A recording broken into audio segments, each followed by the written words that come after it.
সুলাইমান আলাইহিস সালাতু ওয়াস সালাম তিনি মহান আল্লাহ রাব্বুল আলামিনের কাছে দরখাস্ত করলেন, প্রভু গো, তুমি দে ইমানদারের ইমান আমল ওজন করার জন্য মিজানের পাল্লার ব্যবস্থা করেছো।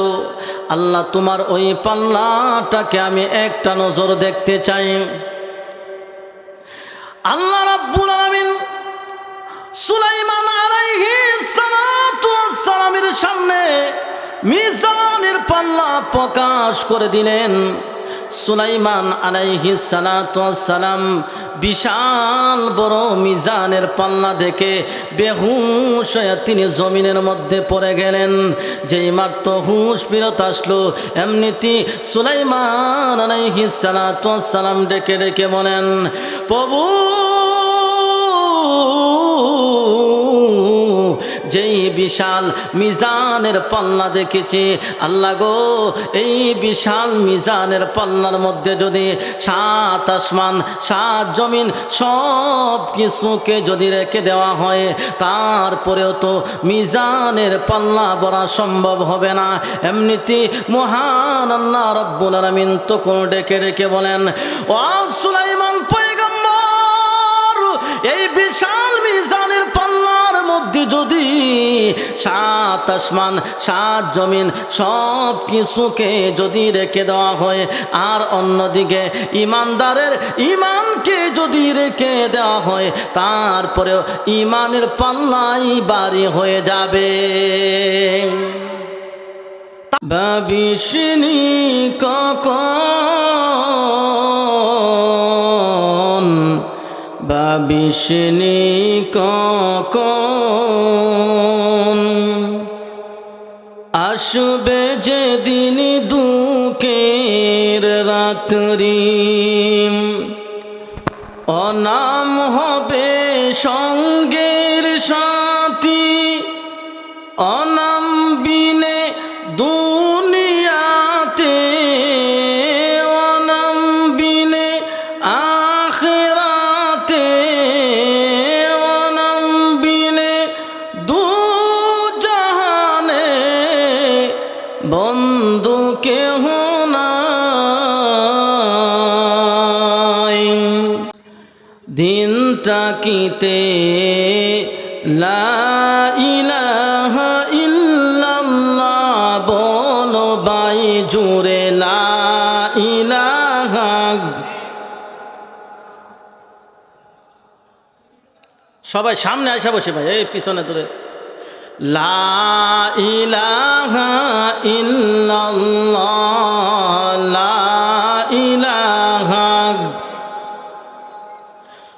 লা ইলাহা ইল্লাল্লাহ, লা ইলাহা। আল্লাহ পাকের নাম জপো মুমিন, আল্লাহ পাকের নাম জপো মুমিন, তারি আসমান তারি জমিন, তারি আসমান তারি জমিন। অন্তর থেকে ডাকলে তারে, অন্তর থেকে ডাকলে তারে, দূর হবে যত বিপদ বালা। লা ইলাহা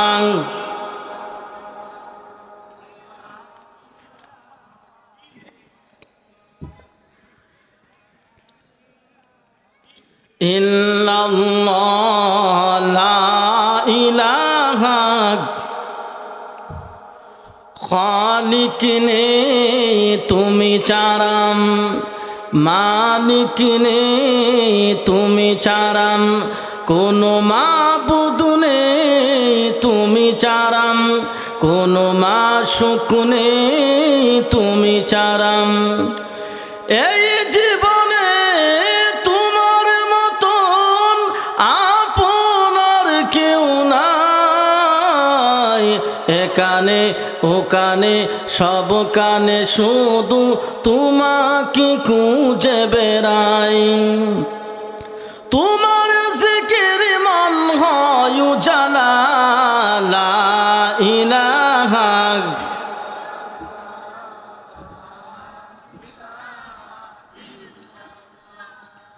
লা ইলাহা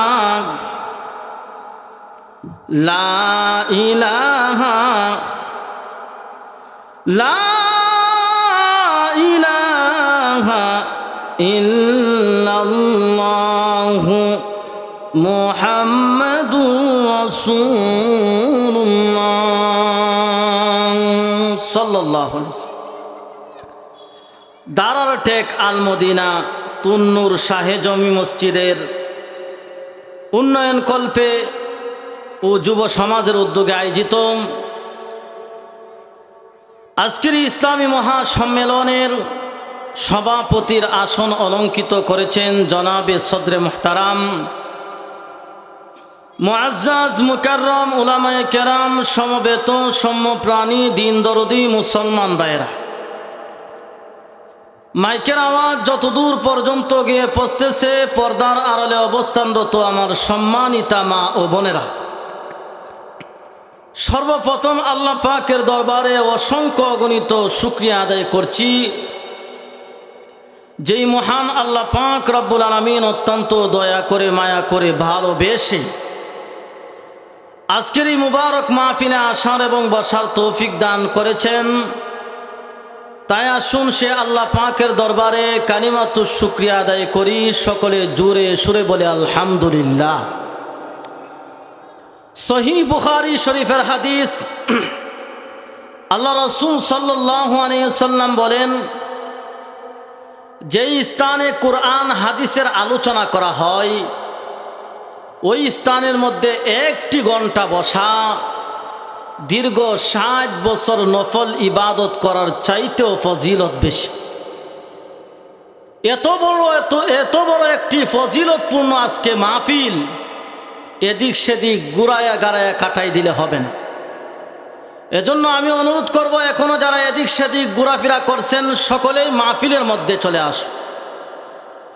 ভাইয়েরা আমার, আল্লাহ রাব্বুল আলামিন আমাদেরকে এই পৃথিবীতে প্রেরণ করেছেন। আল্লাহ কিন্তু অসংখ্য অগণিত নিয়ামত দিয়ে আমাদেরকে এই পৃথিবীতে প্রেরণ করেছে। আল্লাহ বলেন, হে বান্দা, তোমরা আমার কোন নিয়ামতটিকে অস্বীকার করবে? আমি আল্লাহ কি তোমাদেরকে 2টা চক্ষু দান করি নাই? লক্ষ্য করে তাকিয়ে দেখেন, এই 2টা চোখ যদি আপনি আমার না থাকে তাহলে সমাজের মধ্যে আমাদের কোনো মূল্য না। আল্লাহ নিজেই পবিত্র কোরআনের এক আয়াতের মধ্যে বলে দিয়েছে,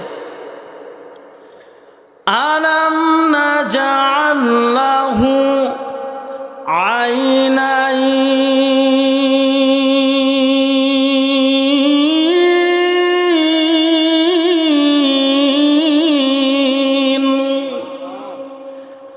আল্লাহ বলেন, আমি আল্লাহ কি তোমাদেরকে 2টা চক্ষু দান করি নাই? তারপরের অংশের মধ্যে মহান আল্লাহ বলেন, ওয়ালিসানাও ওয়া শাফাতাইন।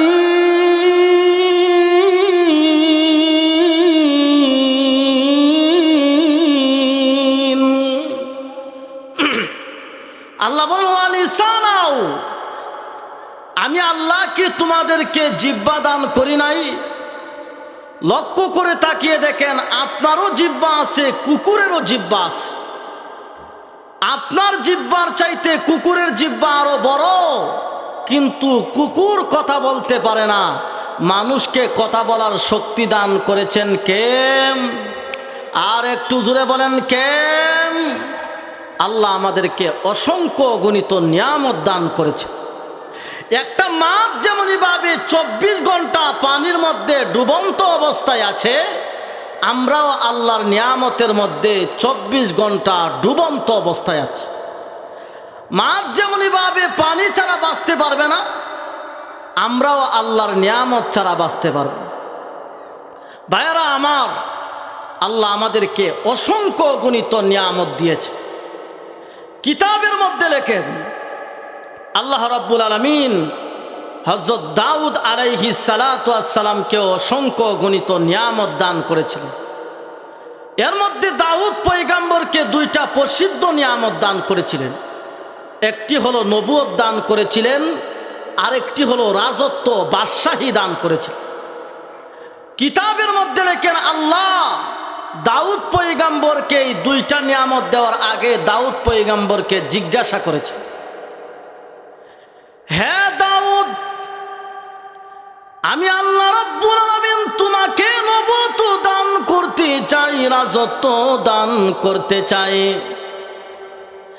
দাউদ পয়গম্বর, এবার বলো তুমি কোন নিয়ামতটিকে নিবে? দাউদ পয়গম্বর ডেকে ডেকে বল, প্রভু গো, তো তোমার নিয়ামত, রাজত্ব তোমার নিয়ামত। আল্লাহ, আমি দাউদ কেন তোমার নিয়ামত থেকে মাহরুম হইতাম? আল্লাহ দয়া করে মেহেরবানি করে আমি দাউদ পয়গম্বরকে তুমি নবুয়ত দিয়ে দাও, রাজত্ব দিয়ে দাও। ভাইরা আমার, মহান আল্লাহ রাব্বুল আলামিন খুশি হইয়া দাউদ পয়গম্বরকে নবুয়ত দান করে দিলেন, রাজত্ব দান করে দিলেন। এবার আমার আল্লাহ দাউদ পয়গম্বরকে ডেকে ডেকে বলেন, রে দাউদ, আমি আল্লাহ রাব্বুল আলামিন তোমাকে নবুয়ত দিলাম, রাজত্ব দিলাম। এবার তুমি আমি আল্লাহ রাব্বুল আলামিনের শুকরিয়া আদায় করো। দাউদ পয়গম্বর ডেকে ডেকে বলেন, প্রভু গো, কি দিয়ে তোমার শুকরিয়া আদায় করব? আল্লাহ, এই হাত দিয়েছ, এই হাত হলো তোমার দেওয়া, পা হলো তোমার দেওয়া, চক্ষু হলো তোমার দেওয়া, জিহ্বা হলো তোমার দেওয়া। আল্লাহ, আমি দাউদ কি দিয়ে তোমার শুকরিয়া আদায় করব? এমনিতে মহান আল্লাহ রাব্বুল আলামিন তখন ডেকে ডেকে বলেন, দাউদ, আমি আল্লাহ রাব্বুল আলামিন তোমাকে অসংখ্য গণিত নিয়ামত দান করেছি। এর মধ্যে আমি আল্লাহ তোমাকে একটি নিয়ামত হলো জিহ্বা দান করেছি। ওই জিহ্বা দ্বারা যখন তুমি একবার আলহামদুলিল্লাহ উচ্চারণ করবে, ওই আলহামদুলিল্লাহ উচ্চারণ করতে দেরি হবে, আমি আল্লাহ রাব্বুল আলামিনের অসংখ্য অগণিত নিয়ামতের শুকরিয়া আদায় হতে দেরি হবে না। তাহলে যে আল্লাহ রাব্বুল আলামিন আমাদেরকে অসংখ্য অগণিত নিয়ামত দান করেছেন, ওই আল্লাহর দরবারে আবারও কালিমাতু শুকরিয়া আদায় করি। সকলে জোরে সুরে বলে আলহামদুলিল্লাহ। আমার ভাইয়েরা, আমি আপনাদের সম্মুখে পবিত্র কুরআনুল কারীমের একখানা আয়াতে কারিমা তেলাওয়াত করছি এবং বিশ্বনবী রাহমাতুল লিল আলামিনের অসংখ্য অগণিত হাদিসের ভান্ডার থেকে একখানা হাদিস পাঠ করেছি। আল্লাহ রাব্বুল আলামিন যেন আমাকে ইখলাসের নিয়তে কিছু কথা বলার, সকলকে আমলের নিয়তে শোনার তৌফিক দান করেন। সকলে বলেন আমিন। এই পৃথিবীতে এমন একটি সময় ছিল আমরা কেউ ছিলাম না, বর্তমানে আছি, ভবিষ্যতে থাকব না। এই দুনিয়াটি হলো আমাদের জন্য মুসাফির খানা। মুসাফির যেমনই ভাবে কিছুদিন অবস্থান করে তার আসল বাড়িতে চলে যাইতে হয়, ঠিক তেমনি ভাবে আমরাও কিছুদিন অবস্থান করে আমাদের আসল বাড়ি পরকালে চলে যাইতে হয়। আর পরকালে যাওয়ার পর মহান আল্লাহ পাক রব্বুল আলামিন আমাদের জন্য দুইটি জায়গার ব্যবস্থা রেখেছে। একটা হলো জান্নাত আর একটা হলো জাহান্নাম। এজন্য পরকালে দলও হবে দুইটা। দুনিয়াতে যতই দল তা হোক না কেন, দুনিয়াতে রাজনৈতিকভাবেও বহুদল, ধর্মীয়ভাবে বহুদল। রাজনৈতিকভাবে বর্তমান পত্রপত্রিকার রিপোর্ট অনুযায়ী 100-র উপরে দল আছে। ধর্মীয়ভাবেও বহুদল, আর ধর্মীয়ভাবে বহুদল হওয়ার কথাই, কারণ আল্লাহর নবী তিনি ভবিষ্যৎবাণী করে গিয়েছেন, বনি ইসরাইল ধর্ম নিয়ে বাড়াবাড়ি করে হয়েছিল 72 দল, আর আমার উম্মতেরা ধর্ম নিয়ে বাড়াবাড়ি করে হবে 73 দল। কিন্তু পরকালে সমস্ত দল বাতিল হয়ে দল হবে দুইটা। দল হবে কয়টা? জোরে বলেন। দল হবে দুইটা। এই কথাটাই আমার তেলাওয়াতকৃত আয়াতের মধ্যে মহান আল্লাহ পাক রব্বুল আলামিন বলে দিয়েছে, ফারিকুম ফিল জান্নাতি ওয়া ফারিকুম ফিস সাঈর।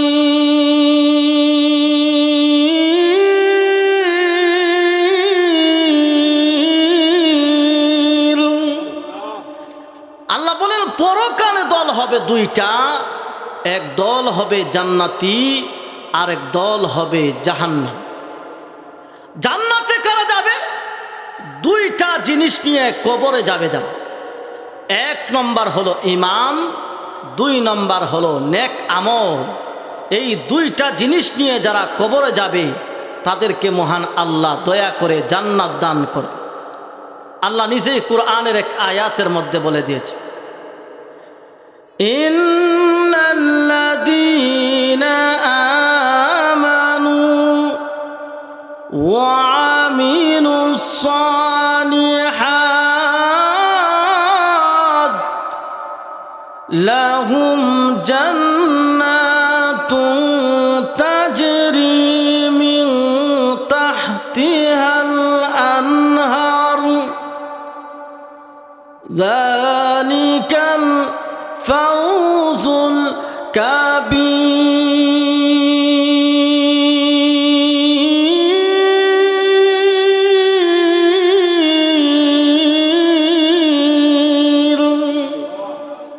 আল্লাহ বলেন ইন্নাল্লাযীনা আমানু, অবশ্যই যারা ঈমান এনেছে, ওয়া আমিলুস সালিহাত, এবং নেক আমল করেছে, তাদের জন্য এমন জান্নাতের ব্যবস্থা রয়েছে যেই জান্নাতের তল দেশে প্রবাহিত থাকবে নহর সমূহ, দুধের নহর, শরবতের নহর, মধুর নহর। আল্লাহর নবী বিশ্ব নবী রাহমাতুল লিল আলামিন ডেকে বলেন, রে সাহাবীরা, শুধু নহর থাকবে তাই নয়, ওই নহরের মধ্যে লম্বা লম্বা গলা বিশিষ্ট পাখিও থাকবে। নবীজির প্রিয় সাহাবী আবু বকর সিদ্দিক ডেকে ডেকে বলেন, ইয়া রাসূলুল্লাহ, ওগো নবীজি, ওই পাখিগুলো মনে হয় দেখতে বড় সুন্দর হবে। আল্লাহর নবী ডেকে বলেন, আবু বকর, ওই পাখিগুলো শুধু দেখতে সুন্দর হবে তাই নয়, ওই পাখিগুলো খাইতেও হবে বড় সুস্বাদু। আল্লাহর নবী ডেকে বলেন, না আবু বকর, জান্নাতি ব্যক্তি জান্নাতে যাওয়ার পরে তাকায়া দেখবে তার মাথার উপর দিয়ে পাখিগুলো উড়ে উড়ে চলে যায়। তখন সে মনে মনে চিন্তা করবে, আহারে, এত সুন্দর পাখি যদি খাইতাম না জানি কত ভালো লাগতো। এমনিতেই দেখা যাবে ওই উড়ন্ত পাখিটা দুই ভাগ হয়ে যাবে, একটা ভাগ হবে বোনাগুস্ত, আরেকটা ভাগ হবে কাবাব। দুই ধরনের আইটেম হয়ে জান্নাতীর সামনে উপস্থিত হয়ে যাবে। জান্নাতি ব্যক্তি গোস্ত খাবে আর হাড়গুলো এক জায়গায় জমা রেখে দিবে, কাবাব খাবে আর হাড়গুলো এক জায়গায় জমা রেখে দিবে।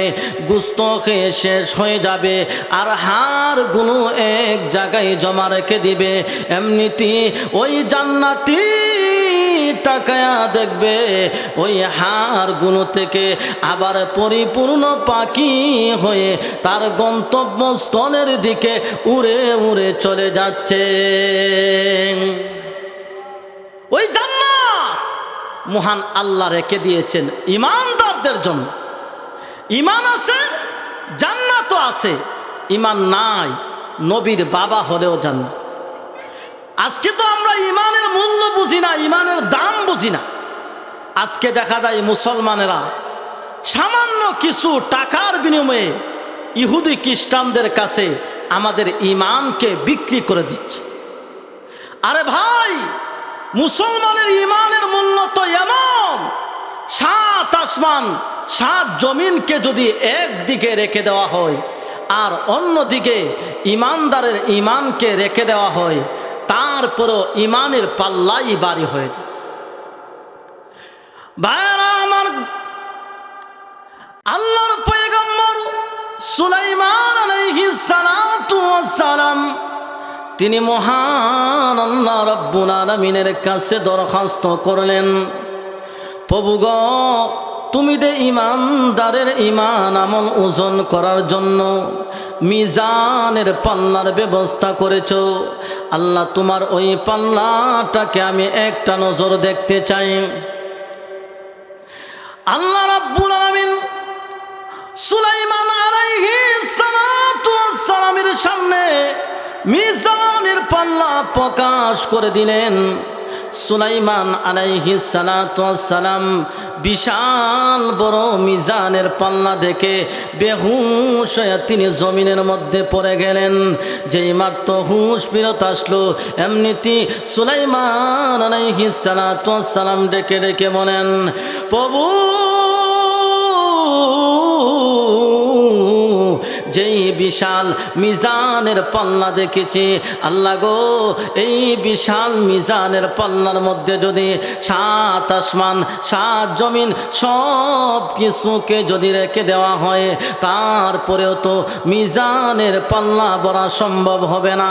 এমনিতে মহান আল্লাহ রাব্বুল আলামিন তখন ডেকে ডেকে বলেন, ও সুলাইমান পয়গম্বর, এই বিশাল মিজানের পাল্লার মধ্যে যদি 7 আসমান 7 জমিন সব কিছুকে যদি রেখে দেওয়া হয়, আর অন্যদিকে ইমানদারের ইমানকে যদি রেখে দেওয়া হয়, তারপরেও ইমানের পাল্লাই ভারী হয়ে যাবে। তাহলে একজন ইমানদারের কত দাম, কত মান।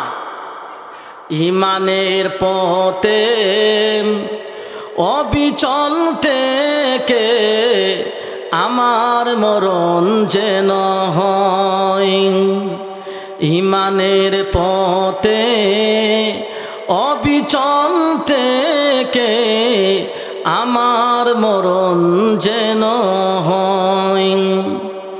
তোমার কাছে মিনতি আমার, তোমার কাছে মিনতি আমার, হে রাহিম দয়াময়। ইমানের পথে অবিচল থেকে আমার মরণ যেন হয়। ইমানের পথে অবিচল থেকে আমার মরণ যেন হয়। ভাইয়েরা আমার, একজন ইমানদারের কত দাম আর কত মূল্য। আরে ভাই, একজন সর্বনিম্ন একজন ইমানদারকেও মহান আল্লাহ যেই জান্নাতটা দান করবে, ওই জান্নাতটা হবে 10টা পৃথিবীর সমান। এই বিষয়টা বোঝানোর জন্য আপনাদের সম্মুখে একটি হাদিস শোনা। হাদিসটা বিভিন্ন কিতাবের মধ্যে এসেছে যে আল্লাহ পাক রব্বুল আলামিন যখন সমস্ত ইমানদারকে একে একে জান্নাত দিয়ে দিবে, সর্বশেষে যেই লোকটাকে মহান আল্লাহ জান্নাত দিবে, আল্লাহ চান ওই লোকটাকেও জান্নাত দিয়ে দিতে, যে তার ভিতরে ইমানের বাতি কিছু আছে, জিন্দেগিতে কোনোদিন নামাজ পড়ে নাই, রোজা রাখে নাই, কিন্তু তার ভিতরে ইমানটা আছে। আল্লাহ পাক রব্বুল আলামিন চান তাকেও একদিন মাফ করে দিয়ে জান্নাতে দিয়ে দিতে। এই জন্য এই লোকটা জাহান্নামের মাঝখানে থেকে মহান আল্লাহর কাছে একটি দরখাস্ত করবে, প্রভু, আমি যে জাহান্নামে এসেছি, আল্লাহ এই জন্য তোমার কোনো দোষ নাই গো আল্লাহ। আল্লাহ, আমি গুনাহ করেছি, এই জন্য তুমি আমাকে জাহান্নামে দিয়েছেন। ও প্রভু, শুধু তোমার দোষ নাই তাই নয়, দুনিয়ার আলেম উলামাদেরও কোনো দোষ নাই। কারণ দুনিয়ার আলেম উলামারা বহুবার আমাদের সামনে জান্নাত জাহান্নামের ওয়াজ করছে, আমাদের এক কান দিয়ে ঢুকছে, আরেক কান দিয়ে বের হয়ে গিয়েছে। প্রভু, জাহান্নামের আগুনে জ্বলতে জ্বলতে কয়লা হয়ে গিয়েছি, আল্লাহ আমার প্রতি কি একটু মেহেরবানি করা যায় না, দয়া করা যায় না? আল্লাহ গো, আমাকে জাহান্নাম থেকে উঠাইয়া জাহান্নামের একটি পার্শ্বে থাকার ব্যবস্থা করে দাও। আল্লাহ, তুমি যদি আমার এই দরখাস্তটাকে মঞ্জুর করে নাও, তাহলে আমি আর তোমার কাছে কোনো কিছু চাইব না। আল্লাহ কিন্তু জানে সে আরও আল্লাহর কাছে চাইবে। আল্লাহ তখন ডাক দিয়া বলবে, যারে বান্দা যা, তুমি যদি কোনো কিছু না চাও, তোমার প্রতি আমি দয়া কইরা তোমাকে আমি জাহান্নামের একটি পার্শ্বে থাকার ব্যবস্থা করে দিলাম। যেই মাত্র জাহান্নামের পার্শ্বে থাকার ব্যবস্থা করে দিবে, সে তখন দেখবে জাহান্নাম আর জান্নাতের মাঝখানে সুন্দর একটি গাছ দেখা যায়। তখন সেই ওই গাছের নিচে যাওয়ার জন্য আল্লাহর কাছে আবার দরখাস্ত করবে, প্রভু জাহান্নাম থেকে উঠাইয়া জাহান্নামের পার্শ্বে থাকার ব্যবস্থা করে দিয়েছ। আল্লাহ গো, দয়া করে মেহেরবানি করে ওই যে সুন্দর গাছটি দেখা যায়, ওই গাছটার নিচে যদি আমাকে বসতে দাও, তাহলে আমি আর তোমার কাছে কোনো কিছু চাবো না। আমার আল্লাহ বলবেন, রে বান্দা, তুমি না ওয়াদা করেছ আর কোনো কিছু চাইবে না, আবার কেন দরখাস্ত করো? এমনিতেই বান্দা তখন ডাক দিয়া বলবে, আল্লাহ গো, যদি আমার এই দরখাস্ত তুমি মঞ্জুর করে নাও, তাহলে আমি আর কোনো কিছু চাইব না।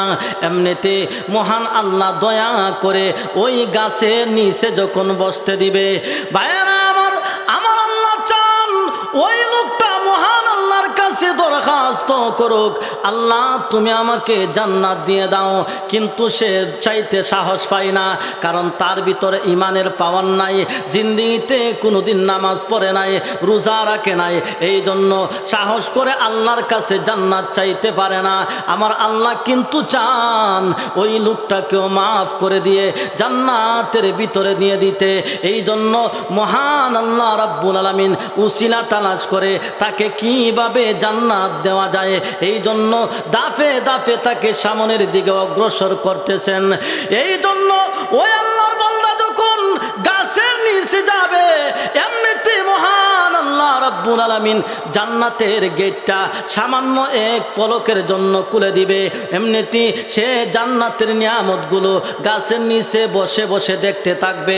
তখন সে যে ওয়াদা করেছিল, আল্লাহ আর কিছু চাইব না, এমনিতে তার ওয়াদা ভুলে যাবে। এমনিতে মহান আল্লাহকে আবার ডাকতে আরম্ভ করবে, প্রভু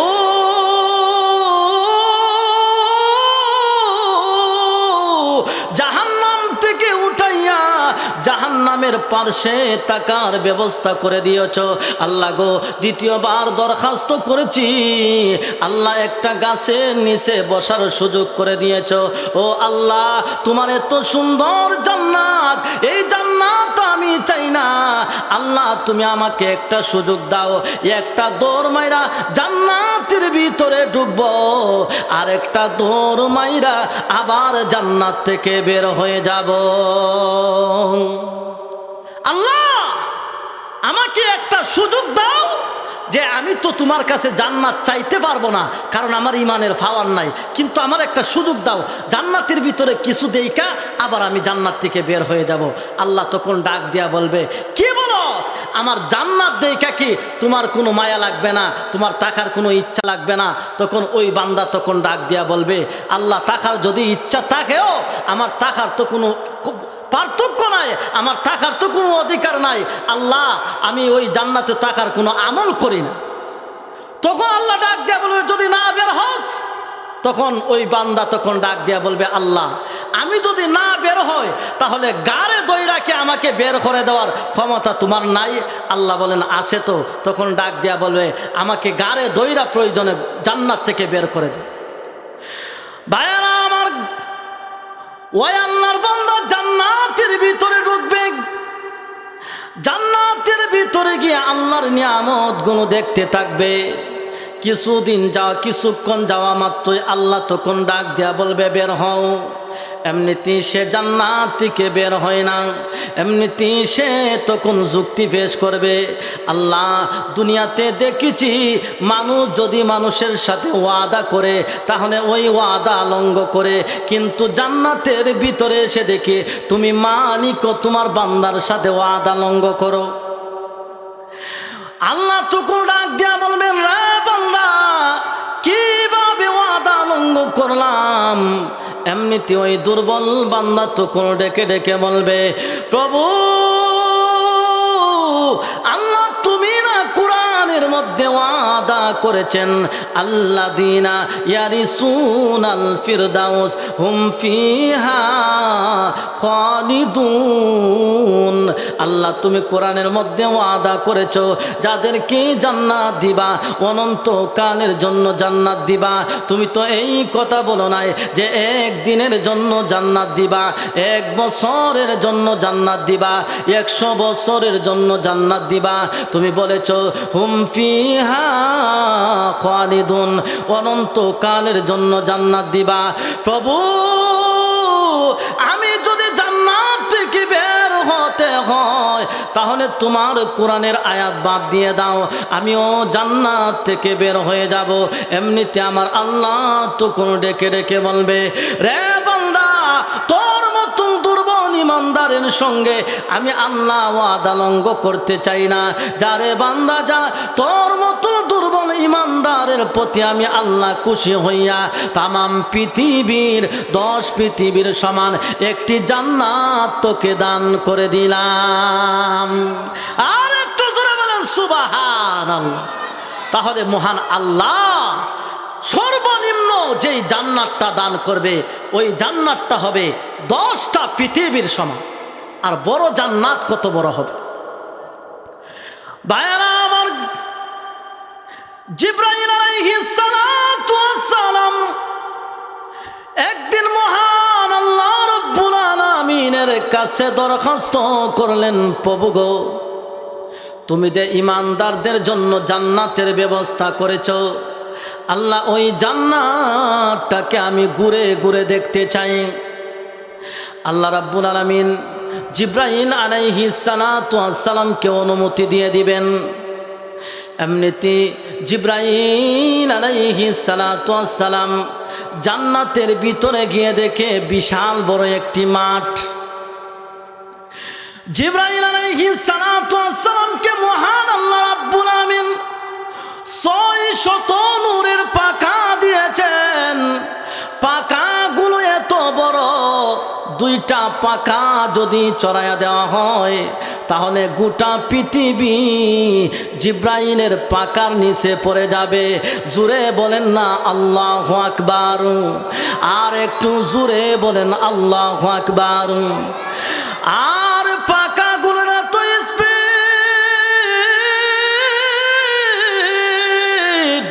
2টা পাখা যদি একবার উঠায় ছেড়ে দেওয়া হয় তাহলে 500 বছরের রাস্তা অতিক্রম করতে পারে। জিবরাইল আলাইহিস সালাতু ওয়াস সালাম জান্নাতের ভিতরে গিয়ে দেখে বিশাল বড় একটি মাঠ। জিবরাইল আলাইহিস সালাতু ওয়াস সালাম 600 নূরের পাখা একবারে ছেড়ে দিলেন, ভ্রমণ করতে লাগলেন। 1 দিন নয়, 2 দিন নয়, 1 বছর নয়, 2 বছর নয়, 100 বছর নয়, 200 বছর নয়, একাধারে 500 বছর পর্যন্ত জিবরাইল আলাইহিস সালাতু ওয়াস সালাম ভ্রমণ করলেন, কিন্তু জান্নাতের মাঠের কোনো মাথা পাইলেন না। জিবরাইল আলাইহিস সালাতু ওয়াস সালাম ডেকে বললেন, প্রভু 600 নূরের পাখা ছেড়ে দিয়া 500 বছর পর্যন্ত ভ্রমণ করলাম, আল্লাহ গো জান্নাতের মাঠের কোনো মাথা পাইলাম না। আল্লাহ আমি জান্নাতের মাঠ কতটুকু ভ্রমণ করেছি।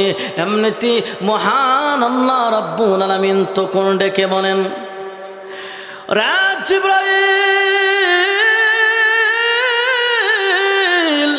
600 নূরের পাকা ছেড়ে দিয়া 500 বছর পর্যন্ত ভ্রমণ করেছ। তুমি মাত্র জান্নাতের মাঠের 4 ভাগের 1 ভাগ মাত্র ভ্রমণ করেছ। জোরে বলেন না সুবহানাল্লাহ। তাহলে জান্নাতের মাঠ যদি এত বড় হয়, মহান আল্লাহ জান্নাতটাকে কত বড় করে বানাইছে। জান্নাতের মধ্যে সবচাইতে বড় যেই নিয়ামতটি হবে সেটা হবে আল্লাহর দিদার, আল্লাহর সাথে সাক্ষাৎ। কিভাবে? কিয়ামতের কঠিন ময়দানে জান্নাতি মানুষগুলো যখন জান্নাতে চলে যাবে, আর জাহান্নামী মানুষগুলো যখন জাহান্নামের মধ্যে চলে যাবে, একটা পর্যায়ে মহান আল্লাহ পাক রব্বুল আলামিন জান্নাতীদেরকে জিজ্ঞাসা করে, রে জান্নাতীরা, আমি আল্লাহ কুরআনের মধ্যে যা ওয়াদা করেছিলাম রে জান্নাতীরা, বলো দেখি তোমরা জান্নাতের মধ্যে তা পেয়েছো কিনা। এমনিতে জান্নাতীরা তখন জবাব দিবে, প্রভু গো কোরআনের মধ্যে যা ওয়াদা করেছিলেন তার চাইতে 97 গুণ আরো বেশি পেয়েছি। আমার আল্লাহ তখন ডেকে বলবেন, না জান্নাতীরা, বলো দেখি আর কোনো কিছু চাওয়া পাওয়ার আছে রে জান্নাতীরা। এমনিতে সাধারণ জান্নাতীরা উলামায়ে কেরামদের দিকে তাকায় থাকবে। ও দুনিয়ার উলামায়ে কেরাম, মহান আল্লাহ বলেছেন আর কোনো কিছু চাওয়া পাওয়ার আছে নি, তোমরাই আল্লাহর জবাব দাও। এমনিতে দুনিয়ার উলামায়ে কেরাম তখন ডেকে ডেকে বলবে, আল্লাহ গো কোরআনের মধ্যে যা ওয়াদা করেছিলেন তার চাইতে 97 গুণ বেশি পেয়েছে। এমনিতে দুনিয়ার উলামায়ে কেরাম তখন ডাক দিয়া বলবে, আল্লাহ আরেকটা নিয়ামত বাকি রয়েছে, সেটা হলো তোমার দিদার, তোমার সাথে সাক্ষাৎ। ও প্রভু, তোমাকে না দেখে তুমি মালিকের ইবাদত করেছে, তোমাকে না দেখে নামাজ পড়েছে, রোজা রেখেছে, হজ করেছে, তোমার বিধি বিধান মেনে চলেছে। আল্লাহ গো কতদিন হয়ে গেল জান্নাতের ভিতরে আসলাম, কিন্তু তুমি মালিককে তো আজও দেখতে পারলাম না। আল্লাহ তুমি মালিককে দেখতে চাই। এমনিতে মহান আল্লাহ রাব্বুল আলামিন তখন ডেকে ডেকে বলবে, রে জান্নাতীরা, টেনশনের কোনো কারণ নাই, পেরেশানির কোনো কারণ নাই, আমি আল্লাহ রাব্বুল আলামিন আজকে তোমাদের সামনে প্রকাশ হয়ে যাব। আল্লাহ রাব্বুল আলামিন তখন জান্নাতীদেরকে দেখা দেওয়ার জন্য জান্নাতের ভিতরে বিশাল বড় একটা মাহফিলের আয়োজন করে। ওই মাহফিলের সভাপতি থাকবেন আল্লাহ নিজে, আর প্রধান অতিথি থাকবেন আমাদের নবী বিশ্ব নবী রাহমাতুল লিল আলামিন, আর বিশেষ অতিথি থাকবেন হযরত দাউদ আলাইহিস সালাতু ওয়াস সালাম, আর সমস্ত জান্নাতীরা থাকবে ওই মাহফিলের শ্রোতা। জোরে বলেন না সুবহানাল্লাহ। ওই মাহফিলের আয়োজন করে মহান আল্লাহ পাক রব্বুল আলামিন একটা পর্যায়ে দাউদ পয়গম্বরকে ডাক দিলেন, দাউদ, আমি আল্লাহ রাব্বুল আলামিন তোমাকে মধুর কণ্ঠ দিয়েছিলাম রে দাউদ, তোমার মধুর কণ্ঠ দিয়ে আজকে জান্নাতীদের সামনে তেলাওয়াত করে শোনায়া দাও। আল্লাহ রাব্বুল আলামিন দাউদ পয়গম্বরকে তো মধুর কণ্ঠ দিয়েছিলেন। দাউদ পয়গম্বর যখন জবুর কিতাব তেলাওয়াত করতেন, তখন তার জবান দিয়ে 40 প্রকারের কণ্ঠ বের হয়ে আসতো। দাউদ পয়গম্বর যখন জবুর কিতাব তেলাওয়াত করতেন,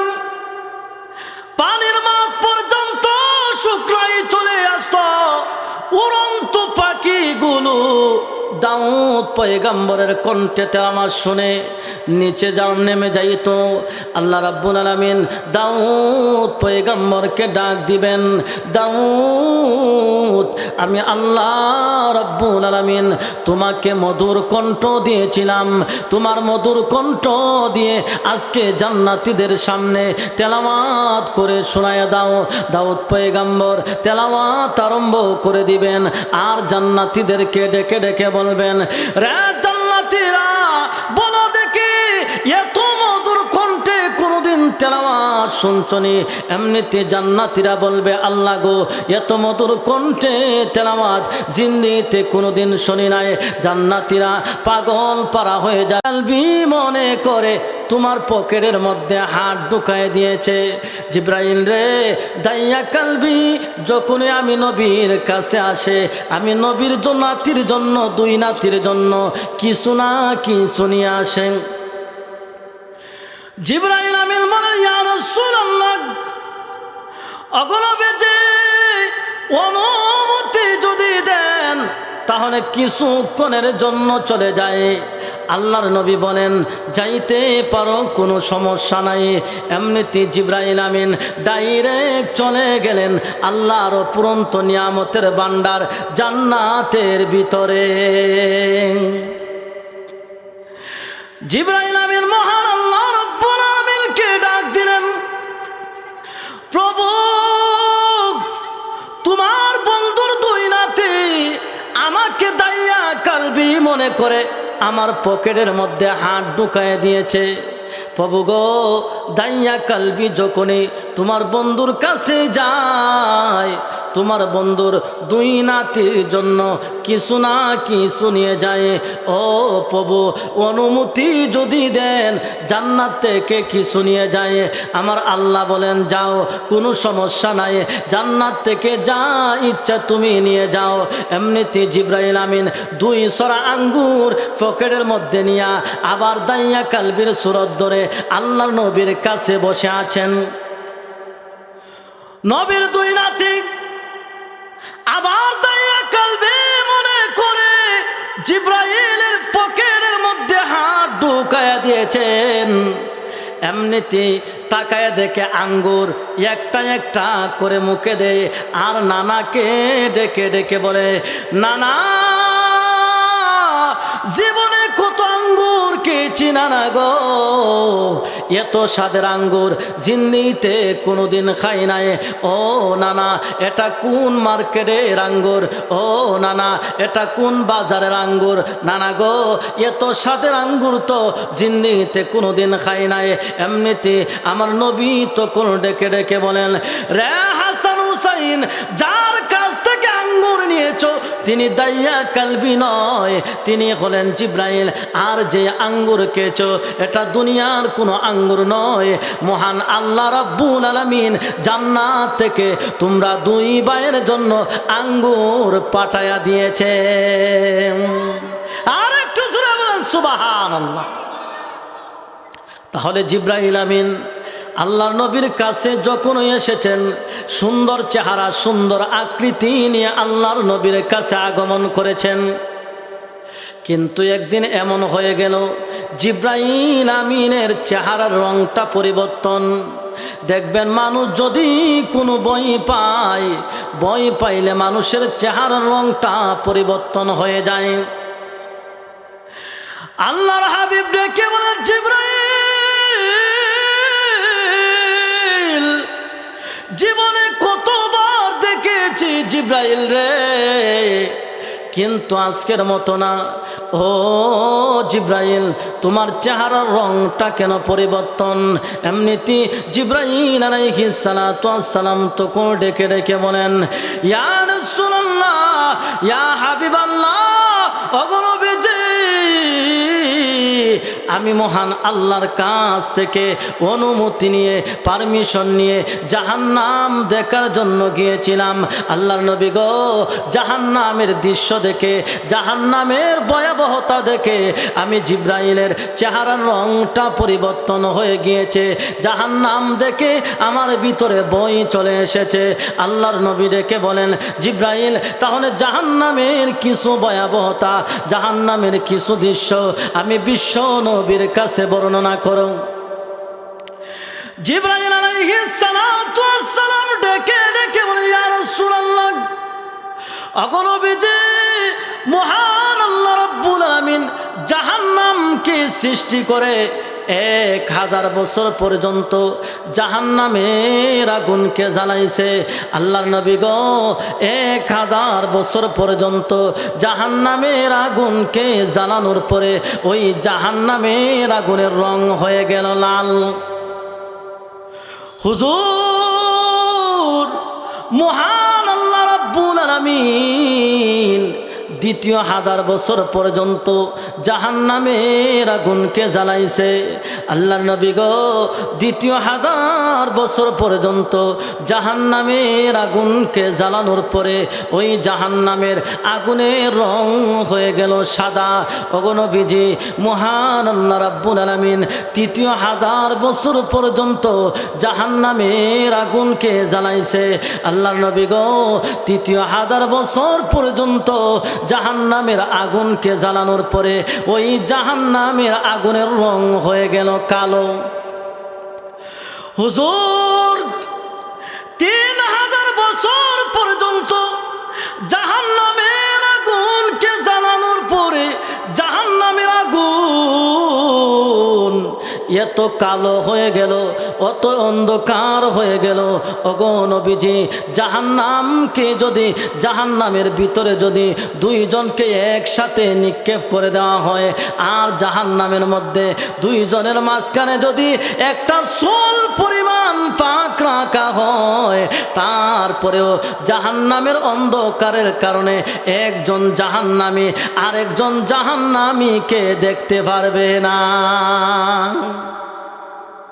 2 জনকে একসাথে নিক্ষেপ করছে, আর 2 জনের মাঝখানে যদি একটা চুল পরিমাণ ফাঁক থাকে, তারপরেও অন্ধকারের কারণে একজন জাহান্নামী আরেকজন জাহান্নামীকে এই অন্ধকারের কারণে দেখতে পারবে।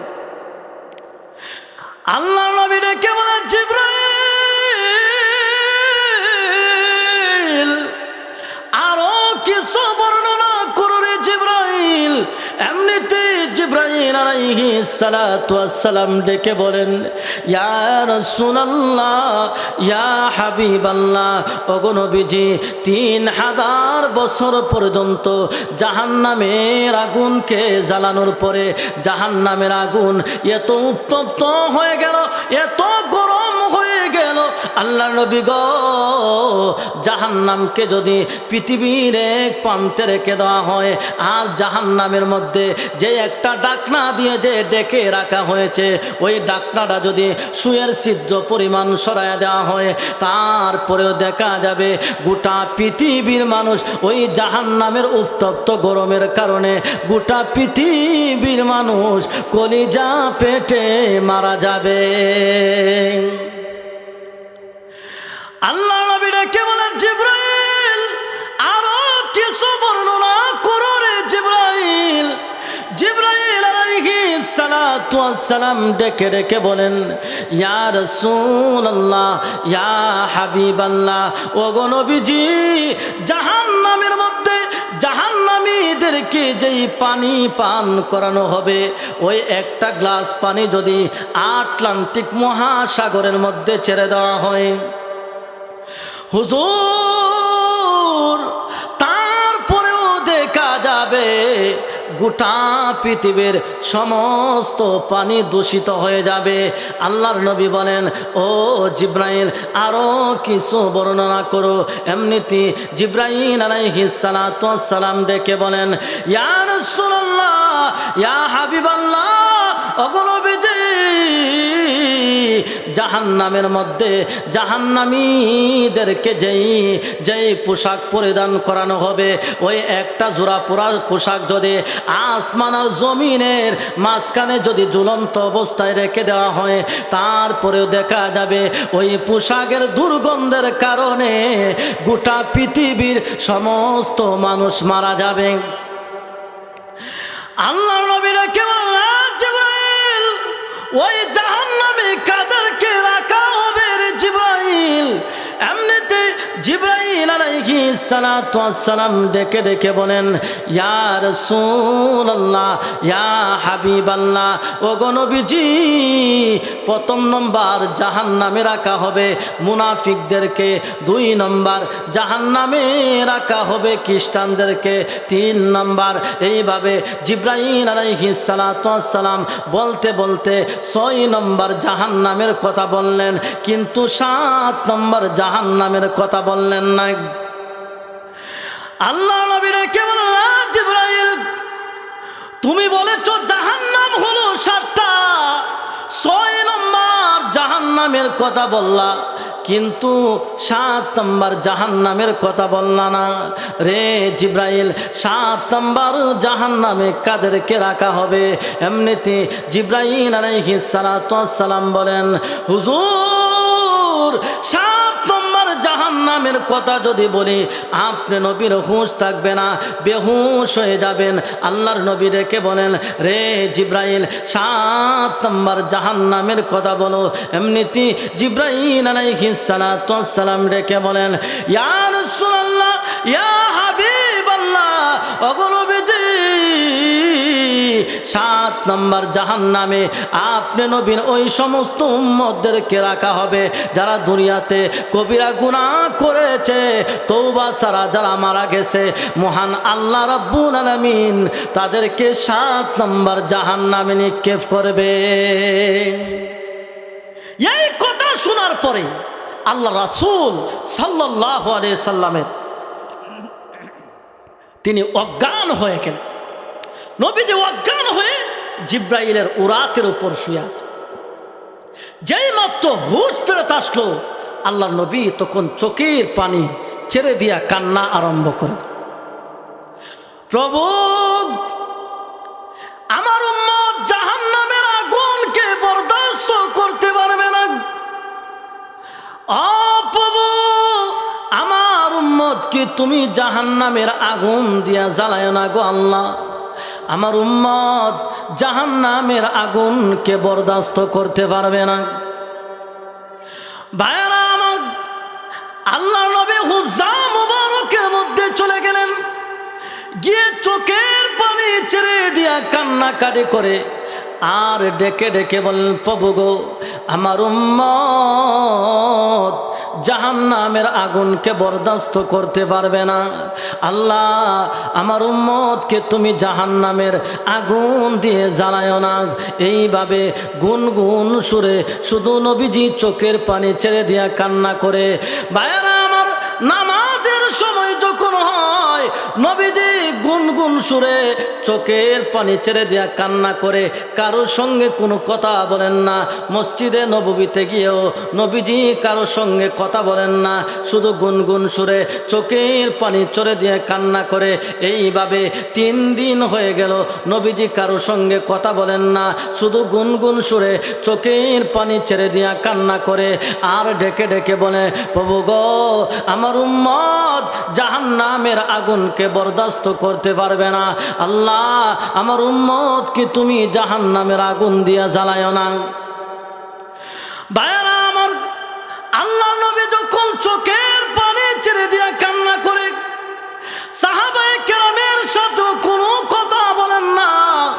সমস্ত সাহাবায়ে কেরাম আবু বকর সিদ্দিককে ডেকে ডেকে বলেন, আবু বকর, তুমি যাও আল্লাহর নবীকে গিয়ে জিজ্ঞাসা করো।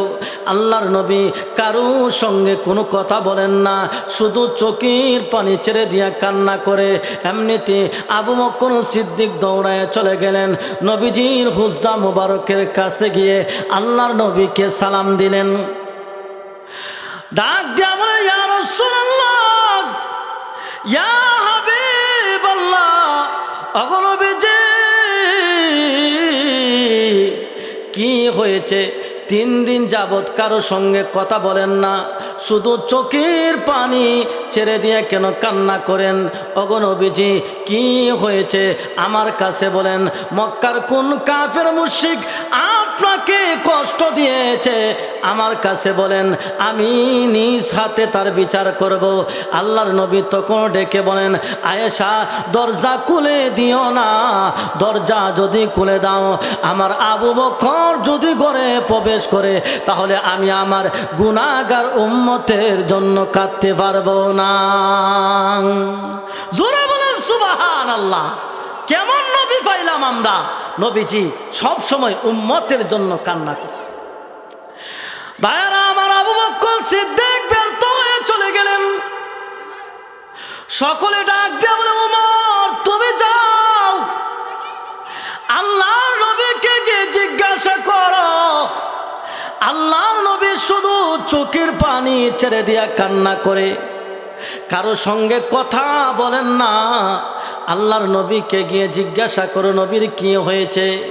উমর রাদিয়াল্লাহু তাআলা আনহু আল্লাহর নবীর হুজ্জা মুবারকের কাছে চলে গেলেন, আল্লাহর নবীকে সালাম দিলেন আর ডেকে ডেকে বলেন, ওগো নবীজি মক্কার কোন কাফের মুশরিক আপনাকে কষ্ট দিয়েছে? 3 দিন যাবৎ আমাদের সঙ্গে কথা বলেন না, আমার কাছে বলেন, আমি উমর তার দেহ থেকে গর্দানটা উড়াইয়া দিব। ইয়া রাসূলুল্লাহ কি হলো? আপনি শুধু চোখের পানি ছেড়ে দিয়া কান্না করেন, আমার কাছে বলুন। আল্লাহর নবী ডেকে বলেন, আয়েশা দরজা খুলে দিও না, দরজা যদি খুলে দাও আমার উমর যদি ঘরে প্রবেশ করে আমি আমার গুনাহগার উম্মতের জন্য কাঁদতে পারবো না।